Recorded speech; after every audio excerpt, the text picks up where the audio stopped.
After selling 16 million copies of the #1 New York Times best-selling book, The 1 Minute Manager, Ken Blanchard was asked to speak and teach his proven management systems to some of America's largest companies, including Nordstrom, American Express, Xerox, IBM, and other leading companies. And then Ken made a poor life choice. He decided to join me on the Thrivetime Show podcast.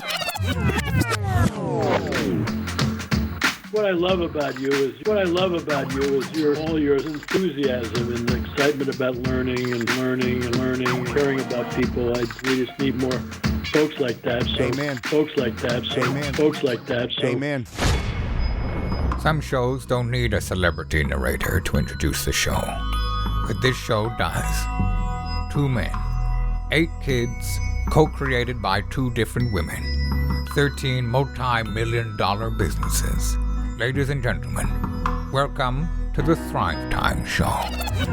Now, 3, 2, 1, here we go! Started from the bottom, now we here. Started from the bottom, and we'll show you how to get here. Started from the bottom, now we here. Started from the bottom, now we here. Started from the bottom, now we here. Started from the bottom.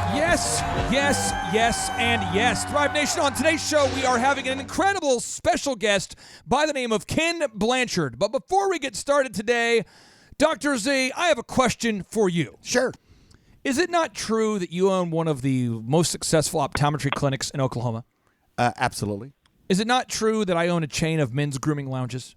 That's true. Is it not true that you own an auto auction? The largest in the state. Is it not true that I used to own a massive wedding entertainment company called DJConnection.com? That's the word of the street. Is it not true between the two of us, at last count, we have built 13 businesses that do consistently more than $1 million of gross revenue? That is correct. Okay, so would it not be true that the hardest thing for most business owners to learn is how to manage people? People ask us all the time. They pull you aside and they say, Z, I want to pick your brain. How do you manage people? How do you manage people? And people ask me, how do you manage people? Yeah. And both of us are always saying, well, you got Jack Welch's book, Winning, and you got Ken Blanchard's book called The 1 Minute Manager. Yes. I kept hearing this idea. So I cold called the CEO and president of Quick Trip over and over and over, trying to pick his brain. And this just in, he didn't want to meet with me. It was shocking. But eventually his assistant, Valerie Painter, Valerie says, why do you want to meet with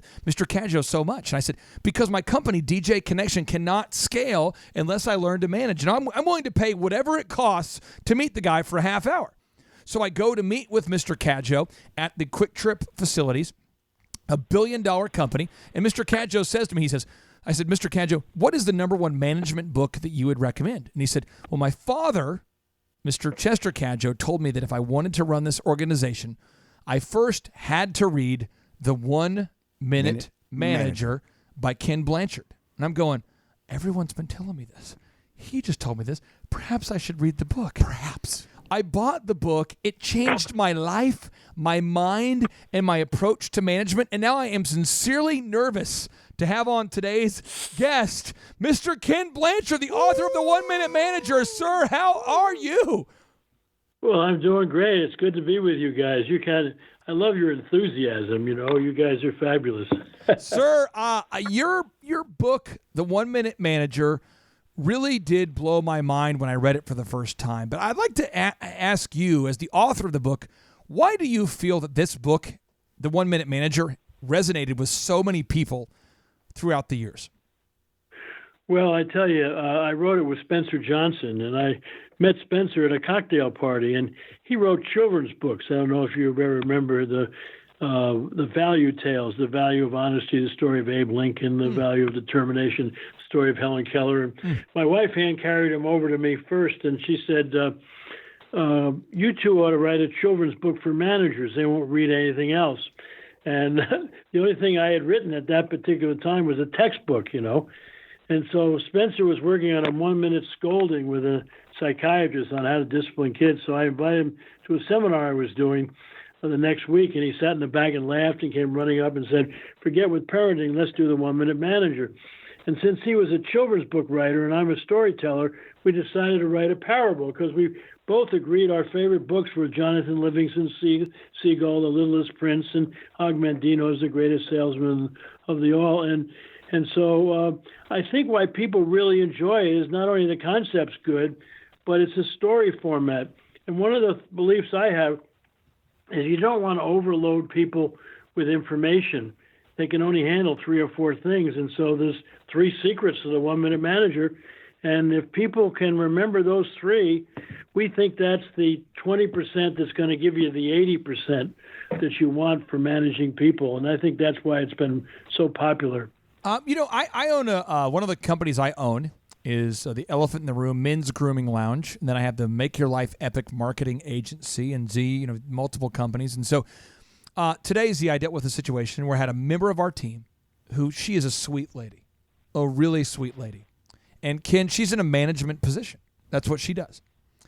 And an employee on our team showed up late, and she overreacted in a way that was it was like the punishment was way beyond the act. The act. Yeah.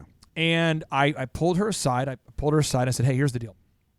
You overreacted towards something that I am fastidious about, being on time. But I feel like as a leader, I might have done a poor job if you feel like that's how you should have handled it. Can you please explain to me what happened? Long story short, I went through your 1-minute manager principles to try to correct the situation in just a minute, and she left feeling good. But I want to ask you, Mr. Ken Blanchard, if you had a manager on your team, someone who worked for you, and they overreacted about that kind of situation. They're just freaking out that somebody got to work late. By the way, this personal backstory has been on our team for over 3 years and is never late. They're late one time, and this person just blows up. Ken, what's the proper way to handle a situation like that? Well, one of the things I always say is, when in doubt, confront, and when all else fails, try honesty, which sounds what you did, which is you have to say Mary. I assume her name is Mary or whatever. Yeah, sure. I saw the way you responded to so-and-so is late. It seemed to me to be a little over the top. Tell me what was going on with you at that time. Because when people react like that, I think it has more to say about them than the lateness of the person. And that's why I always like to say, what was going on with you at that time, Mm. And so good, and right then there. I think you get the people to start thinking about it personally and all. But you're not there to punish them. You're just sort of say, this is what I observed, and I just want to know what was going on. It just seemed a little over the top. You once wrote, take a minute, look at your goals, look at your performance, and see if your behavior matches your goals. I'd love to have you break down what this quote truly means. Well, what it really says is that all good performance starts with clear goals, okay?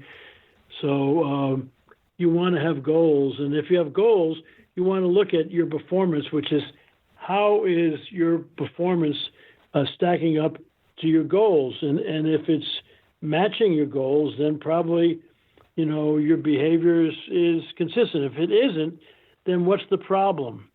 And if you aren't able to figure it out yourself, then you might want to go to your boss or a mentor or somebody and try to find out, because anytime that your performance isn't matching your goals, you got a problem. And you got to figure that out. Is it something you can fix yourself, or do you need some help? But all good performance starts with clear goals, and it gives you something to take a look at and determine how you're doing. Yeah, I love the concept. I love the book. I love the way that it helps managers. Because training of managers is one of the is a very important thing. And why? Right. Because we all want managers in our business. We all want to manage appropriately and properly. Let's go into the reprimand kind of part of it. The 1-minute reprimands. Oof. What's your take on how many times you reprimand someone before you dare say fire them? Is this a negative question? Is that a negative question? Is that bad? I mean, is that okay. Well, that's one of the biggest we issues rewrote we have. the 1-minute manager about 3 years ago, and one of the changes we made is we call it now 1-minute redirection, because I think today young people like to look at management relationships as a side-by-side relationship rather than a top-down. But, what you really need to do is if somebody's, is making a mistake or their performance of, you need to stop them and say, Harry or Jane or what have you, here's what I'm noticing about your performance. It's not quite up to what we were expecting. What do you think's happening? Is there any way I can help?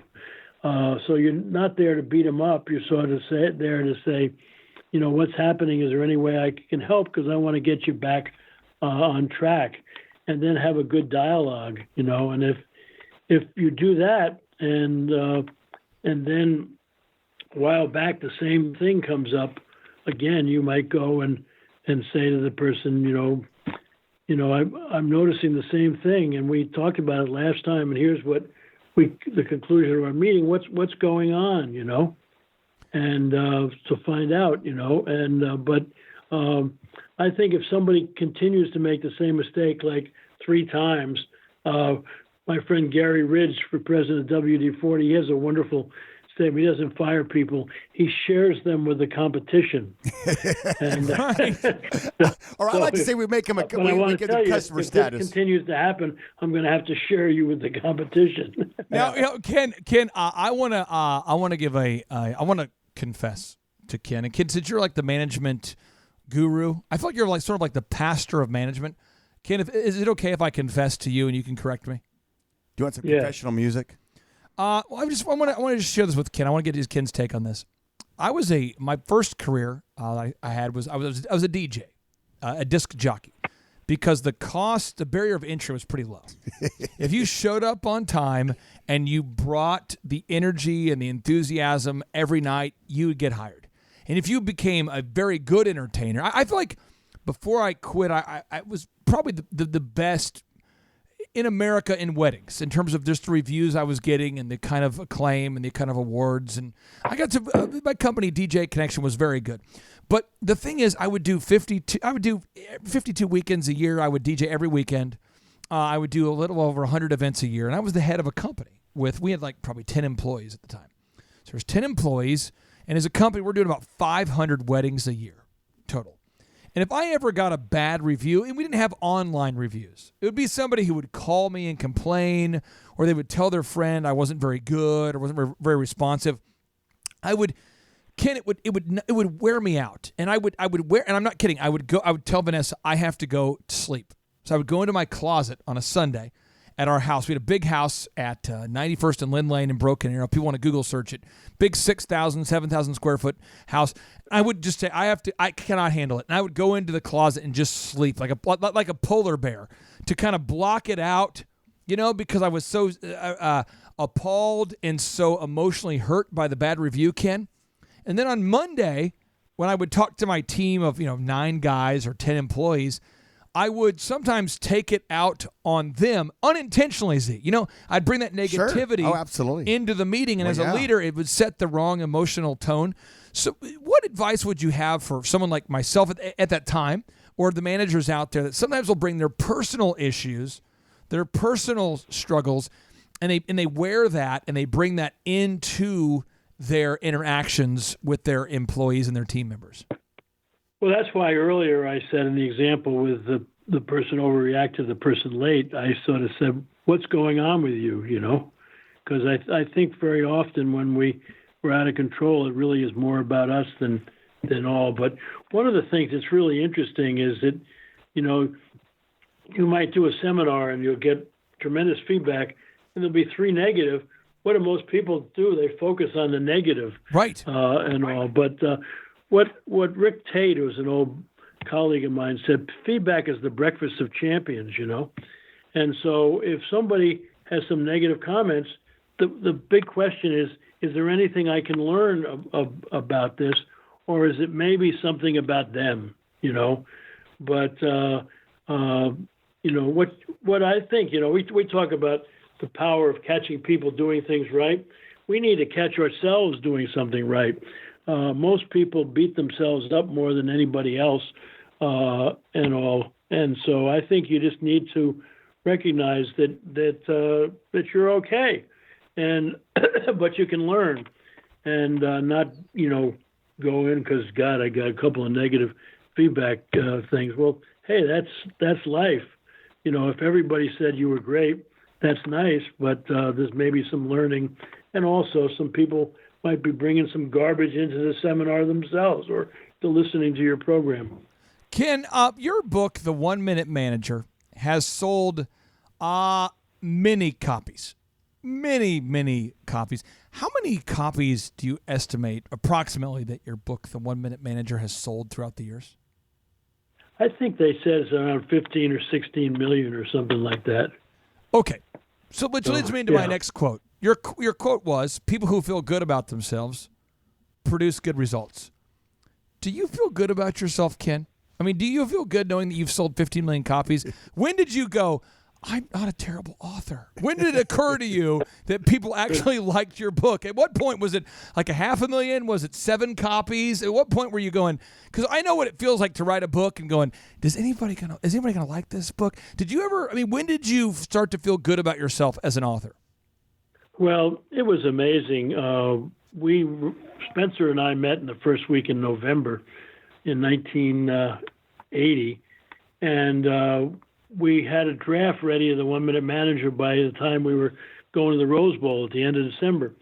And people really loved it. And I said to Spencer, we ought to go to New York and, find a publisher. He says, no. He said, they don't know us, so they'll beat us up and take all the money. He said, let's self-publish it initially and build a track record.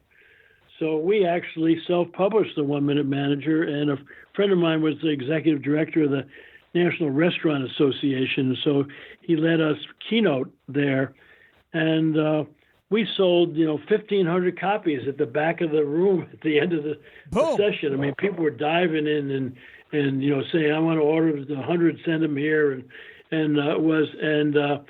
so we sold 20,000 copies with no advertising.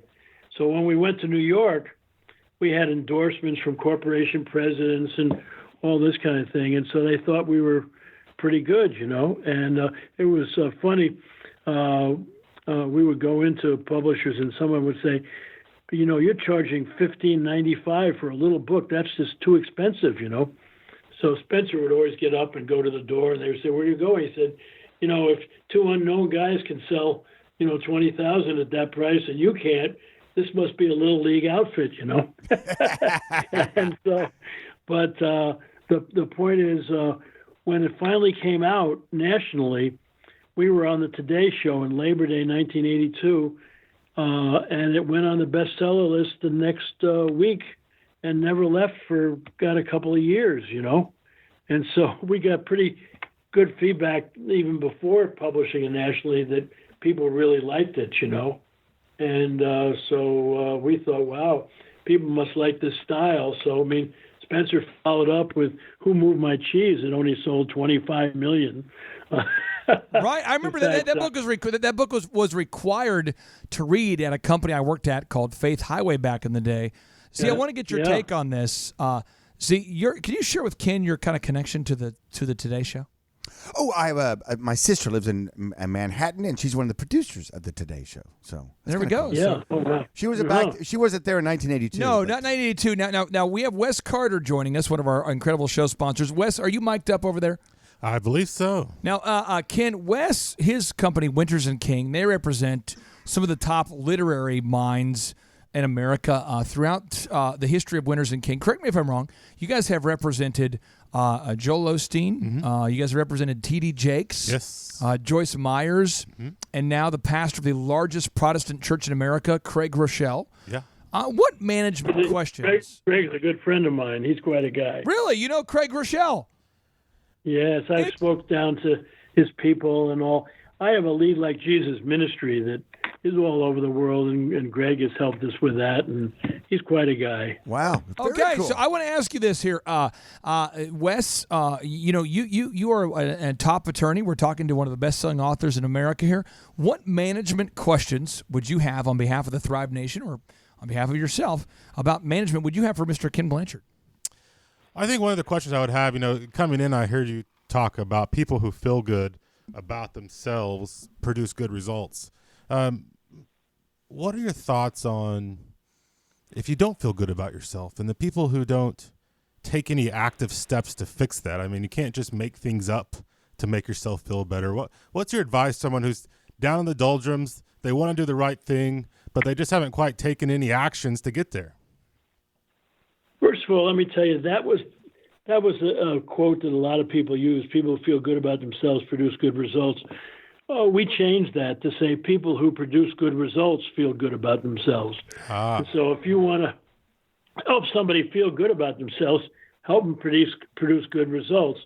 Now, if somebody comes and has lousy feelings about themselves, I think you can talk to them about it and say, is there anything I can help? You seem to be down.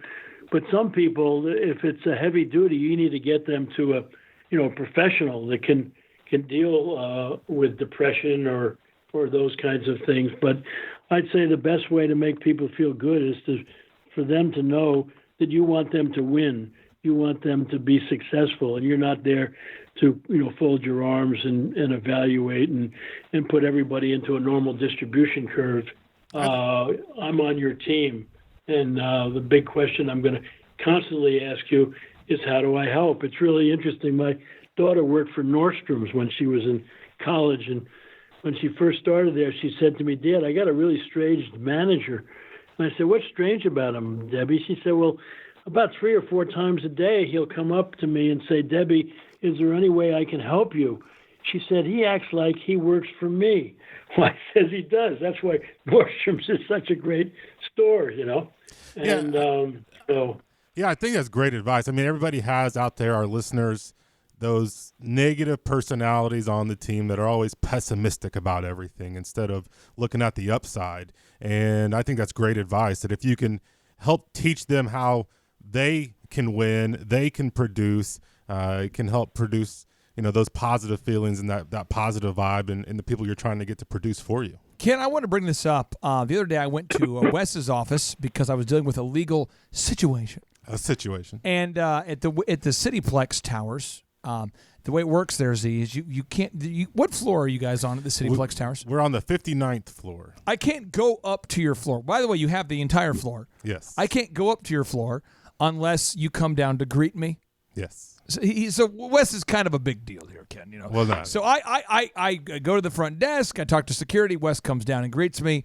I go up there and get a chance to ask Wes some questions and knock out some stuff. But the energy, the lady who greeted me was very positive. Yes. Very positive. You pick up on weird energy and positive energy. Yes. And I really do know Winners and King. You guys do this. I know Dr. Z, you do this. But Ken, I want to ask you about this concept. You've written about it in your book. You write, help people reach their potential. Catch them doing something right. I know Winters and King, you're big into praising your people. Z, I know you're big into praising your people. Ken, make it practical for us. And then Z, I would like for you to one-up Ken Blanchard. Oh, I can't do that's impossible. Mr. Ken Blanchard, how do you help people reach their potential by catching them doing something right? Give us some examples of how we can do that. Well, I think one of the key things that managers need to do is get out of their office, And, as I said earlier, all good performance starts with clear goals. So you want to make sure that people have clear goals and they're observable and measurable. And then once that is, you need to be constantly watching people's performance and see if you can cheer them on, and catch them doing something right.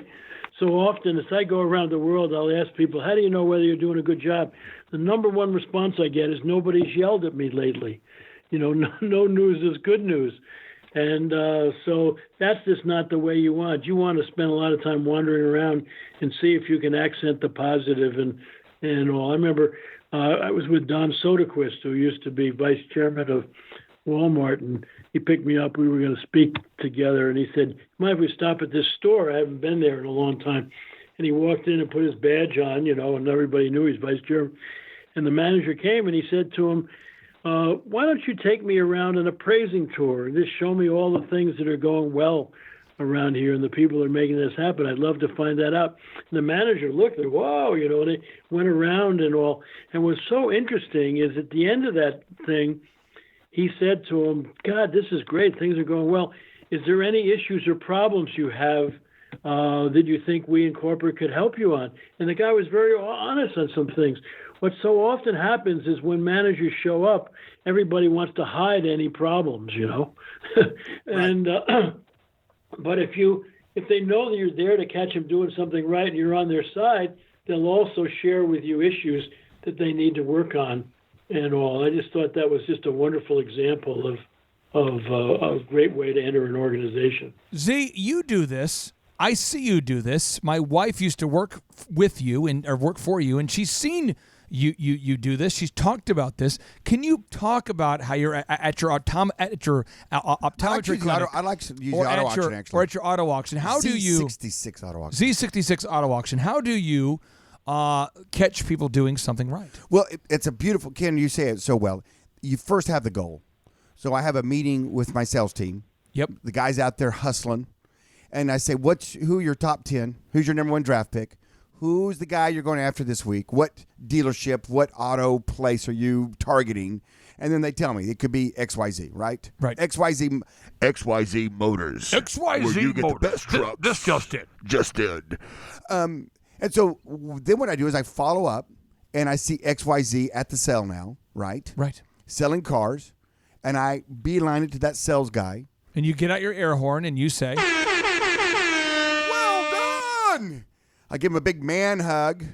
Do you typically carry an air horn or no? I don't typically carry one. Okay, But curious. I mean, it was kind of weird. Ken wanted to know. I wanted to know. Wes wanted I don't to know. know. I don't know. We want to know. I'll start carrying one, okay? Okay, All right. fine. I missed that move. It's not in Ken's move. book, but it's we in the believe updated it could book. be. Everything's in the updated book. We could believe it could be a tip that Ken I will sold give 15, later. 16 million of this. Now, guess what? I'm going to Bring an air horn to praise your people. 15 or 16 million because I did. I like that move. I like the move. But anyway, it's beautiful. And whenever you go in and praise them, it just with the fun part about it. And Ken, you know this, and Clay, you know this, and Wes, you know this, and everybody that owns a business knows this. You just see them, man. They just swell up. I mean, they go about a few inches taller. I mean, they gleam in their eye, and there's just something very powerful about that. Somebody out there saying though, but Ken, I'm paying them, right?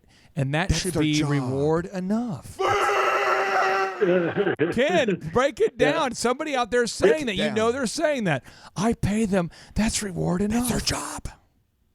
Yeah, well, that's just crazy. The great organizations I've worked with that do well all think that their number one customer is their people. And so if they take care of their people, empower their people, praise their people, and all their people will go out of their way take care of their number two customer, which is the people who use your products and services. And then they'll become raving fans of your organization, become part of your sales force. And that'll take care of the owners and the bottom line. But the people who are problems as a manager, they're always thinking about the bottom line, or, I pay them to do this, or I do, and they're not realizing they're dealing with human beings. And without your people, you're going to be nothing. Ken, you have written that the best minute I spend is the one I invest in people. I'd love for you to share with us what you mean by this. Enlighten us. The best minute I spend is the one I invest in people. Well, it really gets at what I was just saying, that the best managers realize that the best minute they can spend is with their people, because it's their people who are going to accomplish the goals. It's their people who are going to do things. I mean, if you think that it's going to be you and your brains are going to do anything, you're crazy. I mean, you can always tell these. I'm doing a lot of work on servant leadership now, and you see these self-serving leaders who somehow think all the brains are in their office. And as a customer, you go to you have a problem, you go to a frontline employee, and rather than getting somebody that will solve it for you, they go quack quack. It's our policy, quack, quack, I just work here, quack, quack, do you want to talk to my supervisor, quack, and you're talking to a duck pond, because nobody wants to make a decision because they can get in trouble. Where if you have a manager who turns the pyramid upside down when it comes to managing their people, you're going to be talking to eagles, just like at Nordstrom's, the person says, I'll take care of it. I had a friend a while back went to get some perfume for his wife at Nordstrom's, and the woman said, "I'm sorry, we don't sell that form of perfume here, but I know where I can get it in the mall. How long are you going to be in the store?" He said, "About a half hour." She said, "Fine, I'll go get your perfume and bring it back and gift wrapped it." And all blew his mind when he went back to it. When he's leaving the store, the woman had left the store, went and bought the perfume, gift wrapped it, charged him the same price that she had paid in the other store, and then the Nordstroms didn't make any money. But what did they make? They made a customer, plus that employee felt, I'm pretty important. I can use my brains. Isn't it great to be able to bring your brains to work? You know, Ken, I want Wes Carter to be able to one-up me on this question. So, Wes, you probably have a better question than I have. But I'll ask you question number one, and then Wes can ask you question number two, kind of piling on to this question. Yeah. But you've written here, Ken, you wrote, if you can't tell me what you'd like to be happening, you don't have a problem yet. You're just complaining. A problem only exists if there's a difference between what is actually happening and what you desire to be happening. Ken, you're the great encourager. Talk to me about how we draw the line as a manager here. How do we know if someone's just complaining versus if somebody's actually, looking for some improvement? Or how do you handle it when an employee just complains? Well, I think if they're complaining, is to tell me, you could just use that as a framework. Say, well, tell me before we listen to the complaint, what do you want to be happening? And they said, what do you mean? I said, what would be good behavior here, good performance here? Well, blah, blah, blah, blah. Now, well, tell me what's happening now. I assume that's what you're complaining about. Well, this is okay, it's the gap between what's actually happening and you want to happen where the problem exists. And you say, okay, now how are we going to close the gap? Because complaining is not going to do it. Let's get into problem solving. And I think you get them off of it when you sort of say, well, what would you like to be happening, Complaining this isn't the complaining department. This is a problem-solving department. Ken, you have so many knowledge bombs per capita. Wes, you manage a team of people. Yeah. I'm sure you've never had a member of your team complain in a vague, esoteric way where they're not actually wanting to improve anything. They're just wanting to complain. What question do you have for Mr. Ken Blanchard on how to deal with complaints? I got a selfish question here, Ken. Not so much about the employees, but the middle management. In my office, it's associate attorneys or, it's your middle manager. They're complaining about the staff underneath them. And as a manager, you have, and Clay and Z are great at this, setting goals, expectations, so your employees know what they have to live up to, what you expect, the accountability. How do you drill that in, teach that to your middle managers that when they come to you and complain, oh, so-and-so is not very productive or they're not doing it right, but then you drill down and you find out you haven't explained to them well how to do it in the first place, what your expectations are. There's no accountability.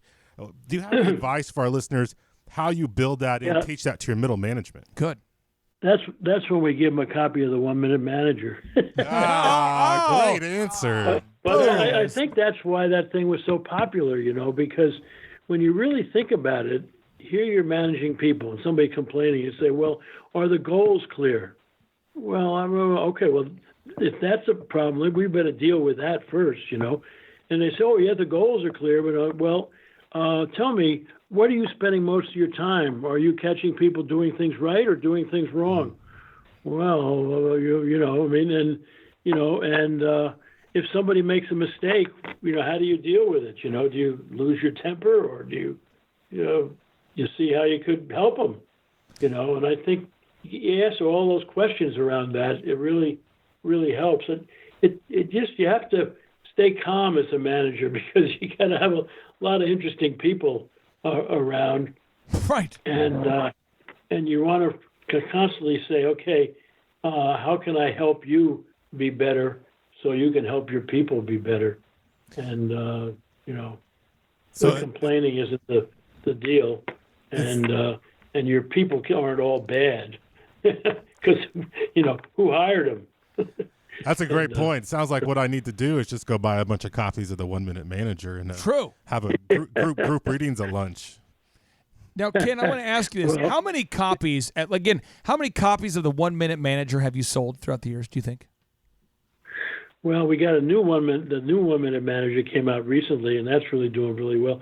But I think it's 15, 16 million copies overall, I think. Million. Let's just say it was 15 million. Let's be conservative. Well, I'll tell you an interesting thing. I had a young guy come up to me in the seminar I was doing. He said, "Ken, you'll get a kick out of this. My grandfather gave my father the 1 Minute Manager when he started his first job as a manager.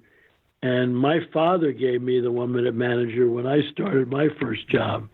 So here's a couple of generations, because, it was 1982, and it's a few years. It's really amazing that a book that came out, 30, 6. No, it's everyone needs to buy the book. Everyone needs to get a copy of the book. And the book, Ken, just so the listeners out there who are not familiar with the book, people who live under a rock, they're not familiar with the book. This is the book that was recommended to me personally by Mr. Chet Cadjo, the CEO and chairman of Quick Trip, a billion-dollar company. What other companies have hired you to speak throughout the years? Just kind of, just give us some name drops here. Not that you're a name dropper, but I want you to name drop. What are some companies that have hired you to speak on management over the years? I already named some of them. Wegmans in the grocery business, Disney, Southwest, Nordstrom's. Just a lot of. We've done a lot of work with American Express. They always the companies that are doing pretty well are the best customers because they want to get even better. The people that aren't doing well, they want to be hiding under a rock. Wait. You said you've spoken for, you've been asked to speak and to coach and to teach up, to train up Disney. Have you ever heard of Disney? It sounds like a mouse. I think mouse. Wes, have you ever heard of Southwest Airlines? Is that a taxi company? Andrew, Show Observer, taking notes today. Nordstrom's, you ever heard of that company? I've definitely been there. You're ruining the whole vibe, Andrew. Oh, I mean, American Express. No. Yeah. American Express. Is there any other company that you have spoken to over the years there, Ken, where you'd say, okay, that's a company everybody would know? Because I am a huge believer in what you're teaching, and your book is just the gospel for management. What's a couple other companies you've spoken to that are real big companies that people would know out there? Oh, gee, let me think. I don't want to put you on the spot. Xerox. Have you heard of Xerox? IBM. These are all different times in my Ken, career. You're like the Yoda of business management, but yet you look like Luke Skywalker. Yeah. Well, it's really been fun, and I think the fact that what I write about and teach is common sense organized, so it's not complicated, and people really appreciate that, and they can get excited and share it. So I've written a lot of parables, and my editor just said I just finished my 70th book. Can you imagine 70th? That? Wow. Yeah, 70th. And so publishers say, well, you ought to write only one book every 3 or 4 years so we can publicize it. And I said, I'm not writing for you. I'm writing because it's fun. Ken, okay, here we go. You are a best-selling author and an author that pumps out content like people would not believe. But one of the powerful quotes that you've written over the years, which it's resonated with me, and I want to get your take on it. Then I want to have Dr. Z kind of pile on with a question for you about this. Is feedback is the breakfast of champions. Again, feedback is the breakfast of champions. Ken, why is this such a powerful concept for all of our listeners to understand? As I mentioned, I got that from a colleague, Rick Tate, but it's, you just look at it. Imagine somebody trying out for the Olympics in high jumping, and nobody will tell them how high they jumped, You did feedback pretty is the good. breakfast of champions. Imagine if you went bowling and they got, a curtain in front of the pins and you can hear a crack, but you don't know how many you knocked down, how long are you going to want to bowl, and so I think it's what really keeps people going, because they get a sense of how well they're doing and can they get better and all that kind of thing. So I think it just, it's such a powerful, simple concept that people just love feedback. and if it's negative feedback and if you're not punishing them, it's a redirection. You're saying, okay, how can we get it back in shape? And when they start to get it back in shape, then you can catch them doing something right again, And so feedback is just really important, I think it's really is. Sometimes when you're learning things, you don't want a lot of feedback. Like I had a golf university, and so a lot of times with beginners, we would have them hit into a net, and they said, "Why do you have us hit into your net? Because you're learning." And if we had you out there in the tee and you kept on dribbling things and all that kind of thing, you'd start to feel lousy, So we want to make sure we got the skills before we get you out there for feedback. So, people need training first before you throw them out on the job and give them feedback. Ken, there's a new sheriff in town. It's called the Internet Troll. Oh, the Internet Troll. The Internet Troll. The Troll. The Troll. Who, and I completely agree with what you're saying. And I guess my question really kind of spills around this idea that someone now can get online and say whatever they want to say, whether they could have their own nefarious reasons for doing it. You may or may not figure that out. You may not even care at some point. But this idea that people come on and they rate you, they talk about you. Do you say rape?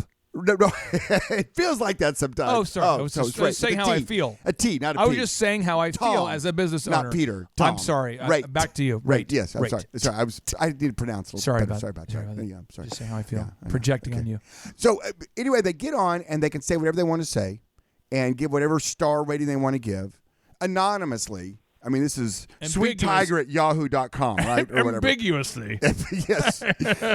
And I know feedback's very important, but where do you draw the line? I mean, because this new day and age of this anonymous kind, I can get on. It could be a competitor. It could be an employee, a homeless person. It could be an employee you fired. It the could be spouse of an employee who loves work. Recently, Ken, I had an employee who loved working for us, and their spouse wrote a bad review. True story. Yeah. So, Ken, where do you draw the line? Because I know some criticism and some first of all, if people don't identify who they are, I don't pay any attention to their feedback. That's a good word. There you go. Oh, so let's write that down. They don't want any dialogue, and but if people are giving you feedback because they want to help you, that's really good. If they're just trying to get at you, again, that has more to say about them than it has to say about you. Come on now. So, that's a good word. And some people need to hear that because there's so many guys out there that get that bad review. They get that, and they just from this anonymous, person, and they don't want the dialogue, and they're not there to be helpful. They're there just to be mean for whatever reason that's on them. You're right. And so it's the ability to shake that off and not worry about that and let that go, I think, is one of the things we try to Ken, teach. I'm looking at your book right now. I'm pulling it up right now. Now, this is what I'm going to Ken, have you been on Amazon lately, Ken? Excuse me? Have you been on to Amazon.com lately to look at your book reviews? Have you done this recently?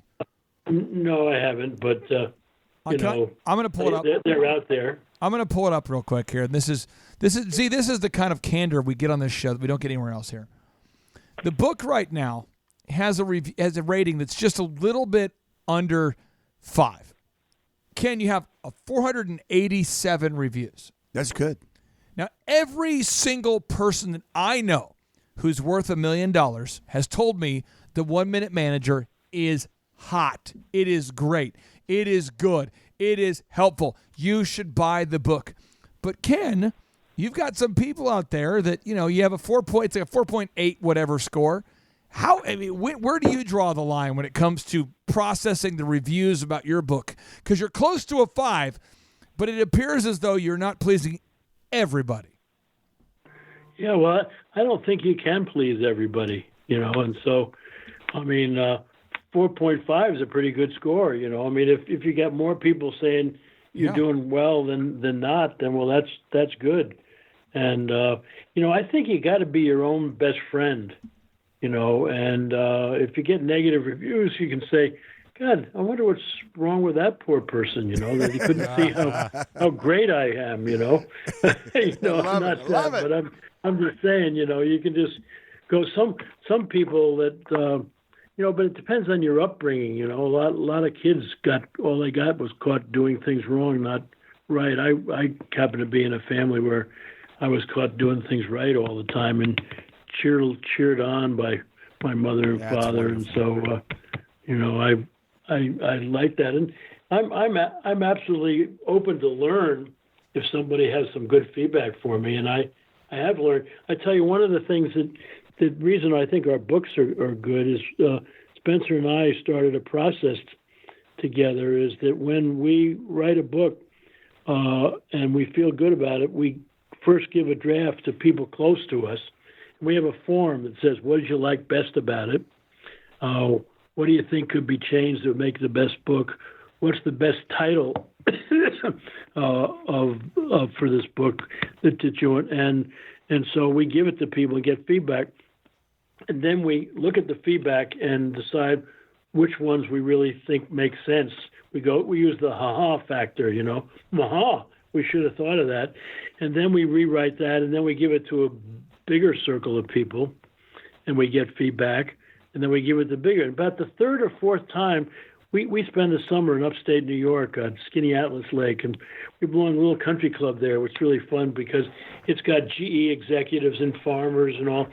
And so what I'll do is I'll put a notice in the newsletter. I got a new book coming out. If you'd like to pick up a copy at the manager's office, a draft copy, and read it and fill out the feedback form, and come so-and-so night, I'll buy you dinner to get your feedback. Yeah. And I usually get 50 or 60 people to come to dinner. And what I do is that while they're eating dinner, I said, your job at your table is to agree on 3 things you really like about the book, 3 things that you think should be changed about it to make it better, and the best title. And then I go around after dinner with a microphone and people report it out. I remember I wrote a book with Norman Vincent Peale, the old positive thinking guy. And he had started his ministry in Syracuse, right near where we live. And so I told the people that Norman and I had written this book, The Power of Ethical Management. We wanted to get feedback, and 300 people showed up, And so I went around and gathered all the feedback, and then I asked Norman to get up and talk to the group. And he said, "I've never been to a free-for-all like this in my life." He said, "I've written 30 books, and when I finish one, my wife Ruth and I pray." He said, "Ken doesn't trust that process." Ken, I love the analogy you made a little bit earlier about your family and feedback and catching them doing positive things. And it makes me wonder, so the more you catch people doing the right thing, right, do you think they receive the feedback better? Oof. As opposed to just coming with the feedback and not enough of the catching them with the positives? Yes, I think that feedback is, human relations is like, money, water in a bank or something like that, that anytime you give negative feedback, I don't care how good a relationship, you're taking something from your account.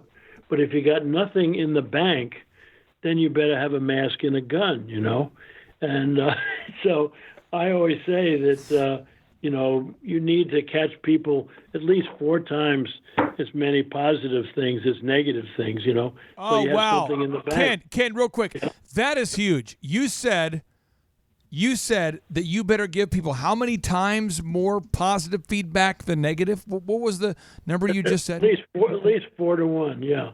4 to 1. And I agree with that. Z, you manage hundreds of employees. Do you agree with that? I didn't really thought about it breaking it down that much, but it seems like that. Yeah, the more you, I agree with that. The white hat, more. Yeah, the more you can encourage, the more, because are you leading by a carrot or a stick? I just think that's a big idea, Ken. I mean, you're talking about you want to praise people, catch them doing the right thing.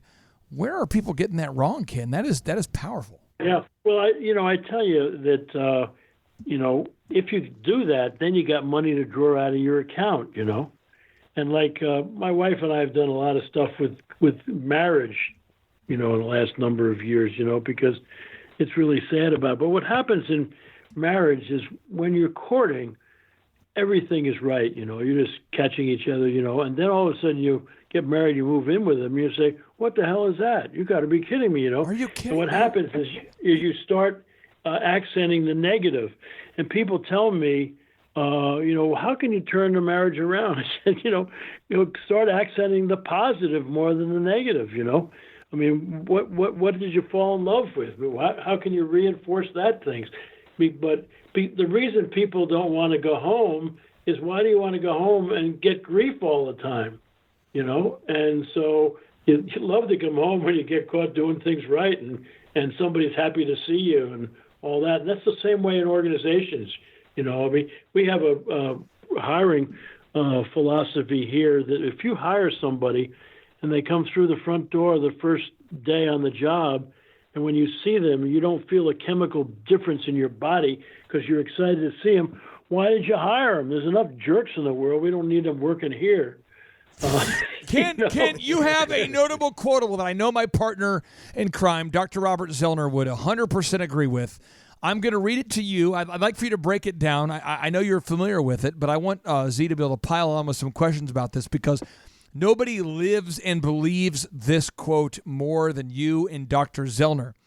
You wrote, "There's a difference between interest and commitment. When you're interested in something, you do it only when it's convenient. When you're committed to something, you accept no excuses, only results." Ken, what do you mean by this? Well, it's really is a lot to say about your performance and all that. A lot of people, they say, "Oh God, I'm so frustrated with my golf game." I said, "Well, do you ever practice?" Well, blah, blah, blah, blah. I mean, so, if you're interested in golf, that's fine, but, go out and play NATO golf, which is not attached to outcome, But if you're committed and you really want to get better, then what are you doing about it? You need to practice and all. Commitment is really an important thing that you want from your people and all. You want them to be committed to be high performers. If they're only interested, then they're probably in the wrong job.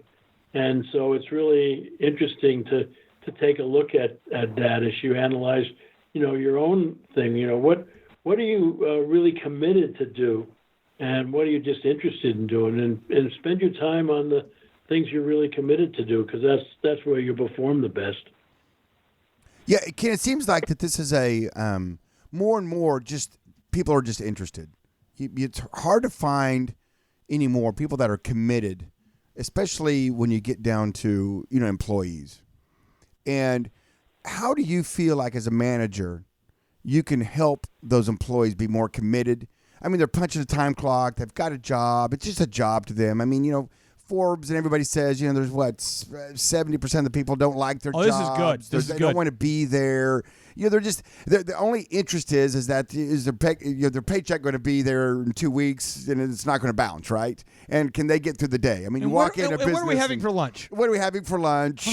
What time is it? Because I get out of here at 5. So I mean, what time is it? So how do you teach management skills to try to get people a little more committed versus interested in what they're doing for you? Well, I think the biggest thing is to look at your people as your business partner, and to recognize that none of us, one of our favorite sayings is, none of us is as smart as all of us, and so if we have a problem, we go to our people. For example, in 2008, when we had the economic downturn and all, it looked like we were going to be down about 20 to 25% of our projected sales. And so what we do once a quarter, we meet with all of our people in our company, and we share the books with them. Here's how we're performing. Here's what we do. So we were going to celebrate our 30th anniversary. And we brought this, it was a 2-day thing at the Hotel Del Coronado. It's a wonderful place. But the first day we brought an outside consultant, and we divided all of our people. We had about over 300 into groups of, 6 to 8 people at a table. And half of the groups we said, okay, here's the data. It looks like, we're going to be down this much. And a lot of people say, well, okay, let's downsize, let's get rid of a whole bunch of people. What we'd rather do is find out from you, what suggestions do you have, one half of the room, on how we can cut costs, and the other side of the room, what's ways that we can increase revenue. And it was just amazing the stuff that came out of the people, including, why don't we all take salary cuts, the higher salary people take more of a cut. Why don't we stop paying, our retirement thing for a while? Why don't we do this and that and all? And it was really interesting. At the end of the year, we didn't make any profit, but we didn't lose any money because everybody pitched in, and took some of the hit and all, rather than saying, let's downsize everybody. And we said, if we can get turned around and get this thing off, we'll take everybody to Hawaii. And when we finally turned it around completely in 2 years, we took, 300 people to Hawaii. What island did you go to? That's awesome. What island did you guys go to? We went to Maui. Nice. But the big thing is your people know where, and people are committed to work for an organization when they think that they're important. I want to, Ken, I'm so sorry. I want to ask you a couple questions here. The Hotel Del Coronado, West Carter, have you been there before? I've not. Z, have you been there? Sounds fun. Yes, I have. I can say it is one of the nicest hotels I've ever stayed there, at. right? Didn't you, Clint? I've spoken there, yes. Yeah. It's a very nice hotel. Great hotel. Can you talk to me? You said you rewarded your team by taking them to Hawaii. You also said that you had a consultant come in and speak to you, and you had the event at the Hotel Del Coronado. Why are you hosting your event at the Hotel Del Coronado? And why are you taking people to Hawaii and not taking them to a local Days Inn or an affordable Motel 66? I mean, why are you taking people to these nice venues? Well, we do it based on performance, and if they're really pitching in and we're doing well, we want to share it, and so I think the most important thing that people look at the top managers is that is this a bank that they're just trying to rake all the money in, I mean, we had a gal that ran for governor in California, and she was really bright and all. So people found out that in the tough economic times, she took a $20 million bonus and laid off 1,500 people. What kind of deal is that?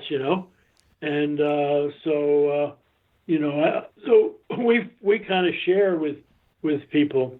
One of the things.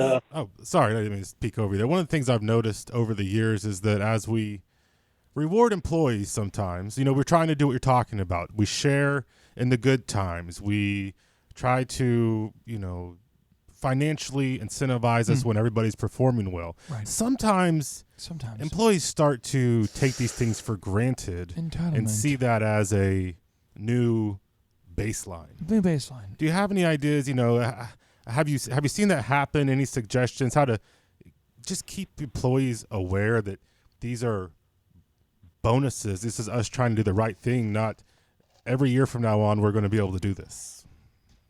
Well, I think that's why you want to keep your people informed. That's why, we open the books, once a quarter with our people so they know, how well we're doing and what we need to do and all that kind of thing. So when we all of a sudden look at it and they compare the figures between that year and the year before or what have you, and we say, wow, we hit a home run, so let's celebrate, But if we're having a tough time, then we say, okay, how can we all dig in and help, and get to the other side so we can get back to celebrating. So you want to make sure that everybody knows that sure, we love you all and we want this to be a great place, but it's not a country club. We're trying to run a business too.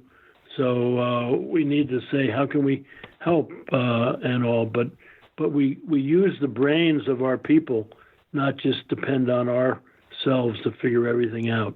Ken, you have once written, you wrote here, we can't always control what happens in our lives.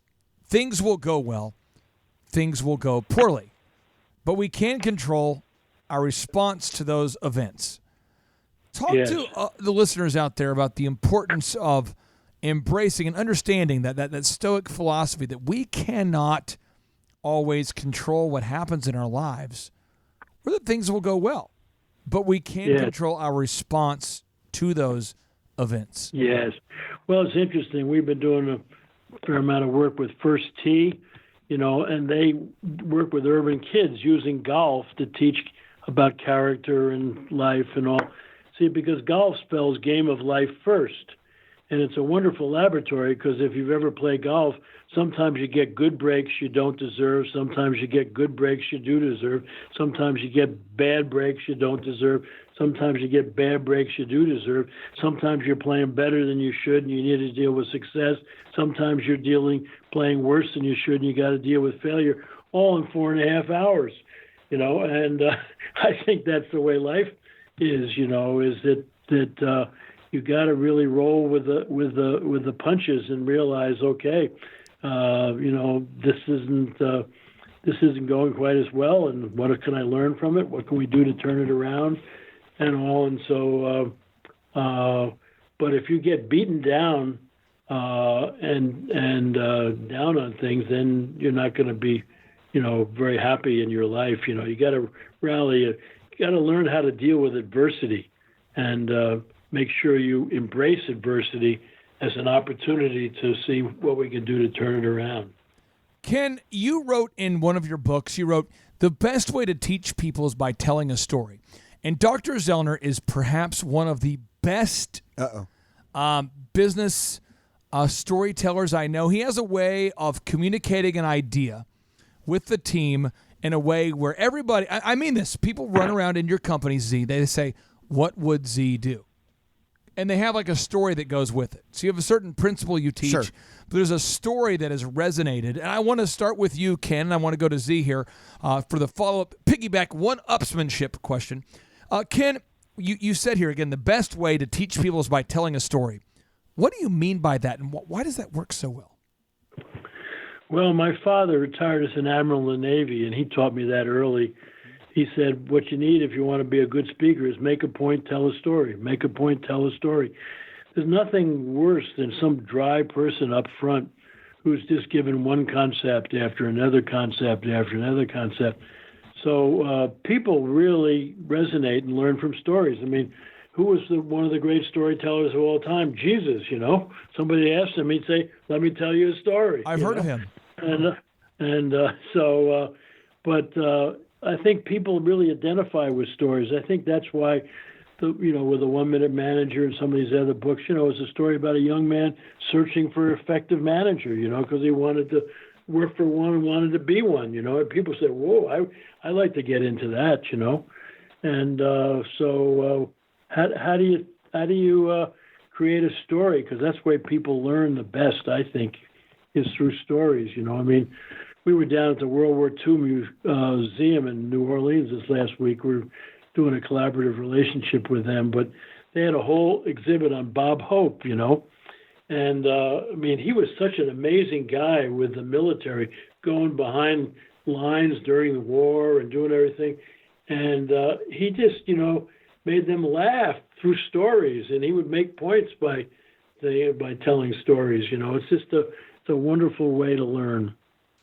Ken, I know you guys help coach and teach great management and great managers and how for people to be better managers. How do you teach someone to be a better storyteller? Well, I think you're going to ask them, how did you learn such and such? What's the story? Who impacted your life the most? What did they do that impacted that? Start to ask them about their lives, because our lives are a story. And I think that it's really interesting that a lot of the best speakers are also vulnerable because they laugh at themselves. Yes. I tell a lot of stories about myself. Colleen Barrett, who took over as president of Southwest after Herb Keller stepped down, she said, people admire your skills, but they love your vulnerability. When you can laugh at yourself or say, Gary Ridge at W40 said the most important thing, sentence I learned to be an assistant manager is to say to my people, you know what? I'm not sure what we ought to do. What do you think? Yeah, that's, You know, that's and sometimes it's a people good starting say, spot. God, they'll Right? think that you're a lousy manager. You should know. Baloney. Baloney, yeah, They exactly. think, I want to ask you this. Where do you live now, geographically speaking? Where do you call home? we're in San Diego. My wife grew up in San Diego, California, and she had a lot of family in El Cajon out there. And do you ever come to Tulsa, Oklahoma? Yes, one of our best friends lived there for years, Pete and Nancy Meinig, and the fellow who took over, Oral Roberts, as president, was a buddy of ours when he turned it around when the son was screwing it up. Well, It's a wonderful town. Well, here's the deal. I know it's probably short notice, but if you want to come out this Friday, we're having Ken Schmidt, the guy who did the Harley Davidson turnaround. He's going to come to our conference on Friday. We have Michael Levine, the PR consultant for Nike, for Prince, for Michael Jackson. He's going to be coming and speaking. Wes, are you going to attend the workshop? I am trying to move my schedule around just so I can be there. It's going to be a big thing. So again, kid, if you're ever in the Tulsa area, especially this Friday, we'd love to have you at the workshop. Yeah, well, I'd love to.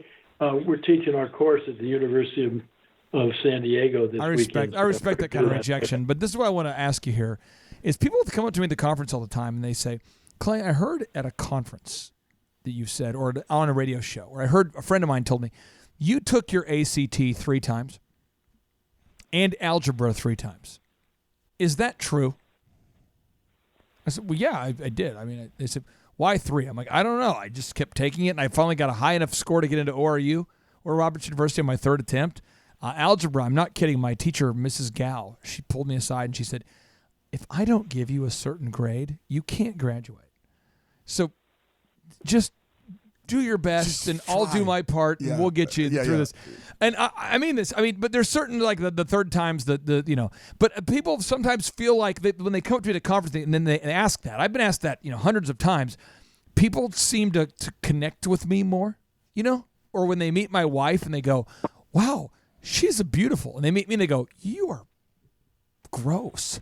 I think some people relate more when they realize that when Z and I are being self-deprecating, we're not just making this up. When they realize that you guys are deeply flawed humans who happen to be good at one thing. We're not perfect. We're good at this and that, but we're not good at everything. We all fall short of the glory of God. Why does self-deprecation work so well in your mind?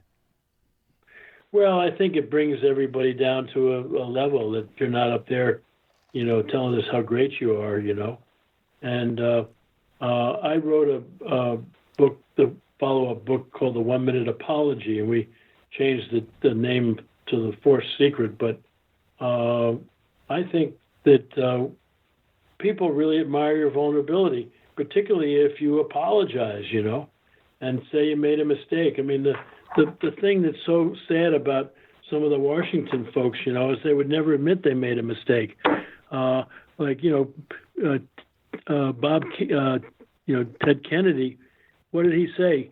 The problem with the Bay of Pigs, it was my fault. Don't blame anybody else. I mean, how many other people have actually said that and said we made a mistake, And we're not perfect, all of us. I mean, I married way above myself, which really helps me with having Margie in my life. Right. But, how long have you guys been married? How long have you guys been together? 56 years, so we're just getting used to each other. 56. Congratulations, by the way, sir. Congratulations there. And by the way, I know she's trying to make out with you during the show, so I know we've got a limited time here. But here's my question for you. You wrote here, you said effective managers manage themselves and the people they work with so that both the organization and the people profit from their presence. What do you mean by that? Well, it's really interesting. We think that effective leadership is a transformational journey, and it starts with yourself. All the managers I have felt and leaders who have a problem are scared little kids inside. Thomas Harris years ago wrote a book called I'm Okay, You're Okay. He said the worst life position is I'm okay, you're not. And all the research showed that they were really covering up not okay feelings about themselves. And so, like in our graduate program, we start with the self and help people, develop their own mission statement, look at their personality, look at their strengths and their weaknesses. How can they, gather people around them to build on them? And then we move to one-on-one leadership, which is how do you build a trusting relationship with somebody? Then we move to team leadership when you're trying to develop a community. And then finally, organizational leadership, which is now you're trying to build a culture.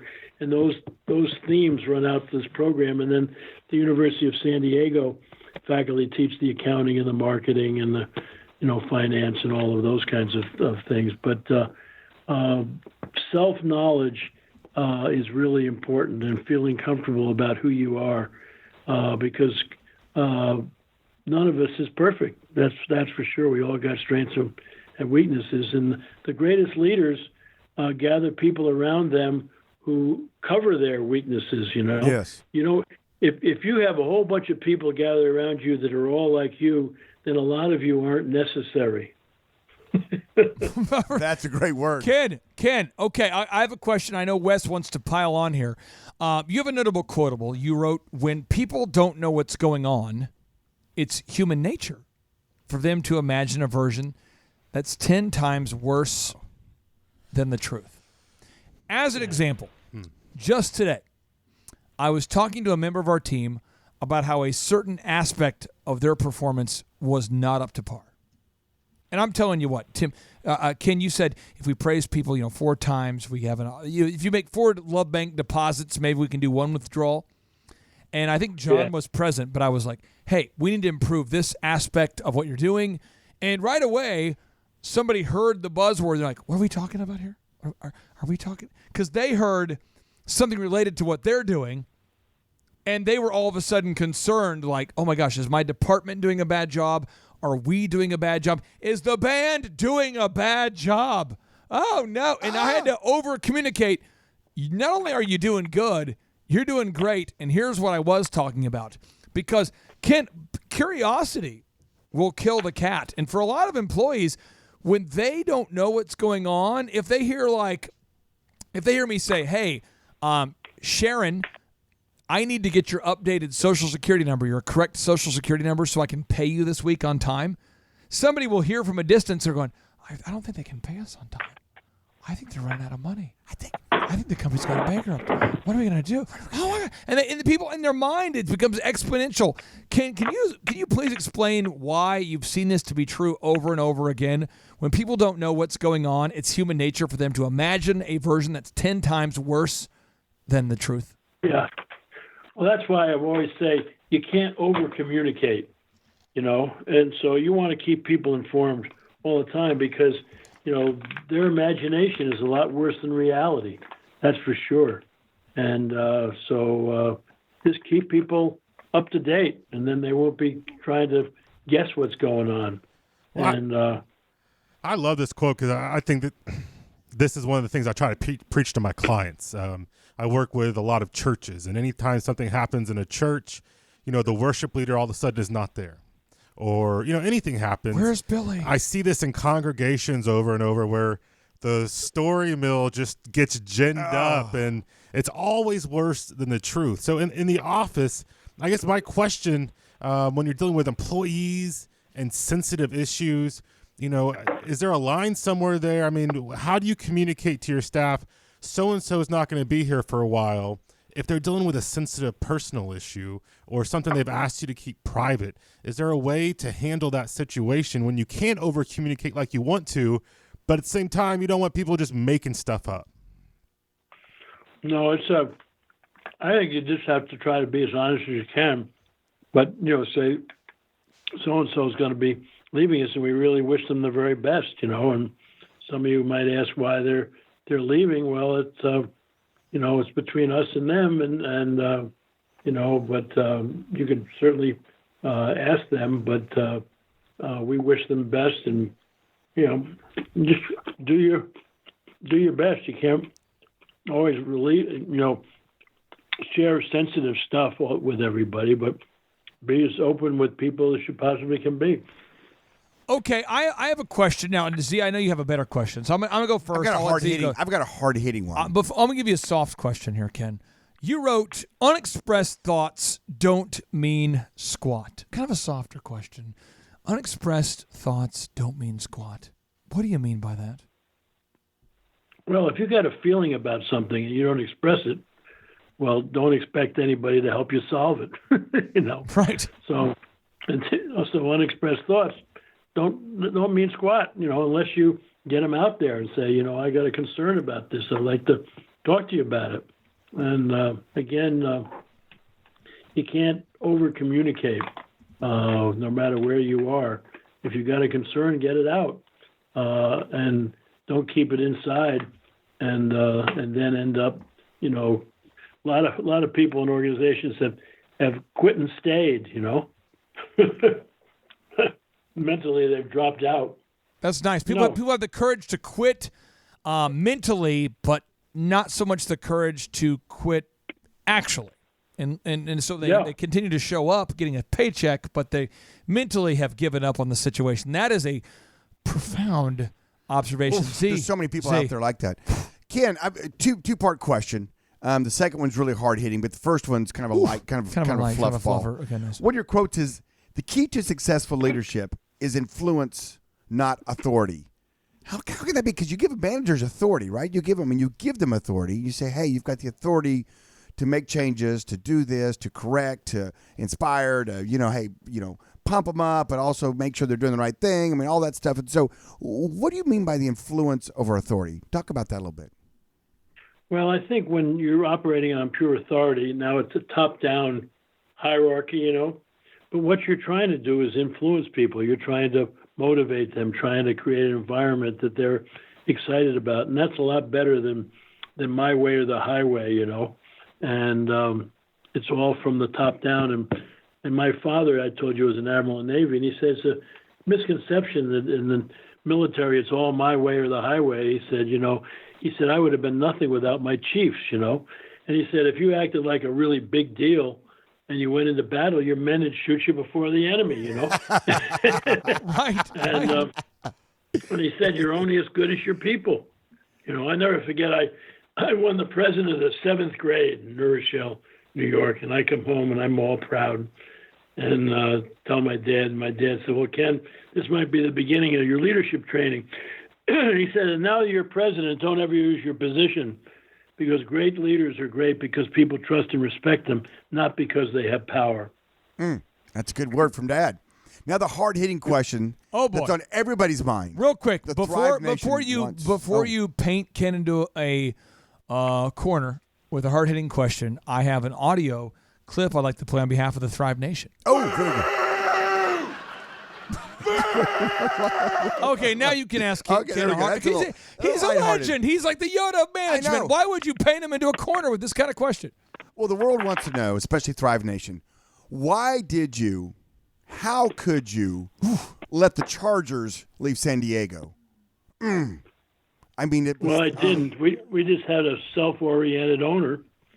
It's just really kind of ridiculous. And I can't understand why the National Football League would let that happen. They've been here for over 50 years, and to send them up to L.A. where there's another team, and they're not getting much crowds up there. We're playing better football overall, although we got beat pretty good by Pittsburgh. But it's strange, I really gave up on some of that ownership stuff. I grew up in New York, and the Brooklyn Dodgers, they were everything to the people in Brooklyn. And when O'Malley took them to L.A., that was the end. I would never root for the Los Angeles Dodgers if my life depended on it. Sure. Because how could you take them away from Brooklyn? Right, exactly. Ken, I have two final questions for you on football related questions here. You have had a lot of success during your career. I believe that's for a myriad of reasons, but one is the consistent, diligent application of effort. I would like to know, how do you structure the first 4 hours of your day typically, and where are you physically when you are organizing the first 4 hours of your day? Or how do you, what do the first 4 hours of your day look like? Well, one of the things when I wrote a book with Norman Vincent Peale, we decided that we all have two selves. We have an external task-oriented self that's used to getting jobs done, and we have a thoughtful, reflective self. And the problem in the morning, which self do you think wakes up the quickest?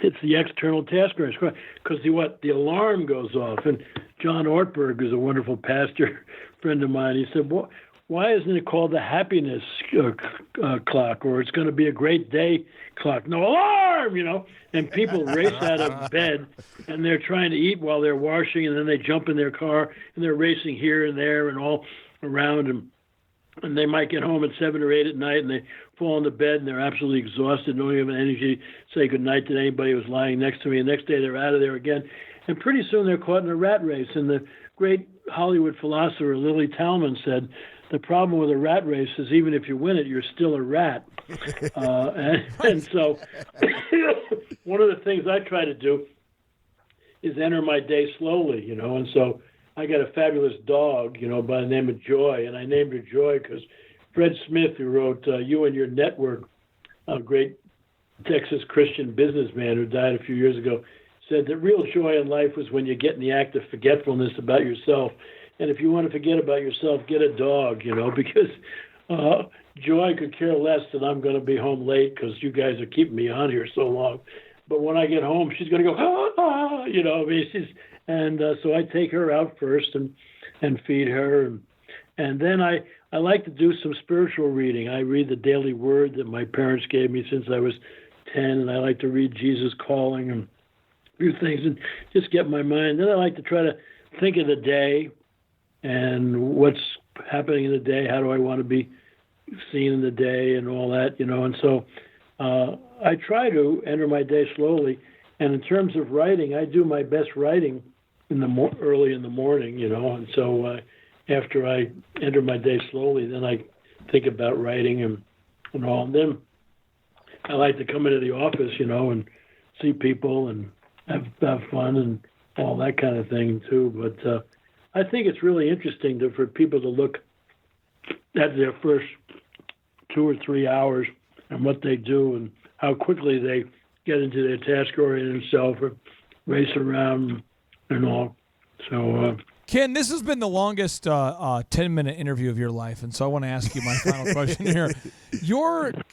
This next 12 months, what's the big project you're working on? What's the big thing you want to promote? Because our Thrive Nation is very action-orientated. These people want to take action. They want to get things done.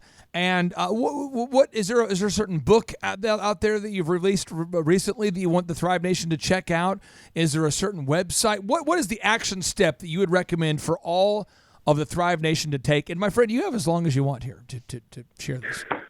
Well, I wrote my biggest project about a year or so ago called Servant Leadership in Action, and I normally write parables, but I think the world is in desperate need of a different leadership role model. We've seen what self-serving leaders have done in every sector of society, and Washington is a complete self-serving system. And so I got 44 people to write short articles about what they thought about servant leadership, and I didn't want any article to be more than about 6 pages, but I got people like Marshall Goldsmith and Simon Sinek and Brene Brown and Francis Hesselbaum and Patrick Lencioni and Greg Rochelle wrote an article for me and just a whole bunch of people, but some faith-based people, if I'm not, and so that's a book that I really want to push out there because I think people could really get a sense of a different thing. And then we just finished a summary of what we've been teaching in our company for years, the 3rd edition of Leading at a Higher Level. So these were 2 books where I had a lot of co-authors writing articles in them. But I just want to get people to start thinking about leadership at a higher level and looking at it as serving rather than being served, and seeing how we can make a difference out there. And so when we were down at the World War II Museum, Trump says he wants to make America great again. I tell you, the greatest time probably was in the Second World War. I don't know if you all knew that in 1940, when the war was kind of stirring up, we were ranked 18th in the world in military preparedness behind Romania. When Pearl Harbor happened, we were in a lot better shape. But I want to tell you, all of a sudden, now people really pulled together, when Franklin Delano Roosevelt and then Harry Truman and all, where they were pull people together and how can we, save the world for democracy, And so that's what I'm really interested in. I'm also having fun. I've started to work on a book called D-U-H apostrophe. Why isn't common sense common practice? That always kind of confuses me. Ken, so I'm still having fun. Ken, so, you are a living legend, and I can't tell you how much I appreciate you taking the time in your schedule to be on the show. Z, I know you're excited to have Ken. This has been incredible. Wes, I know you've been excited to have Ken Blanchard on the show. Amazing. Ken, you are absolutely the one of the best guests we've ever had on the show. And we like to end every show with a boom, which around here stands for big, overwhelming, optimistic momentum. Essentially, we say 3, 2, 1, and then we all say boom. Ken, are you ready to bring a boom from sunny San Diego? For sure. Wes, are you ready to bring the boom? I was born to boom. Andrew, are you ready to bring the boom? Yes, sir. Z, are you prepared? I'm gonna boom like a charger. Here we go, Thrive Nation. 3, 2, 1, boom! If you are like most humans that I know, when you see two gas stations and one sells gas for a little bit less and they're next to each other, you might go for the one that sells gas for less money. It makes sense. Every little bit can help. I don't really agree with that. I like to spend as much money as I possibly can on fossil fuels. It's just something I'm into. But here's what's weird, though. Sometimes we save a few pennies here and there and ignore opportunities to save huge money. I'm talking about life-changing money. If you switch today, as an example, to MediShare for your health care, it could be a massive savings for you and your family.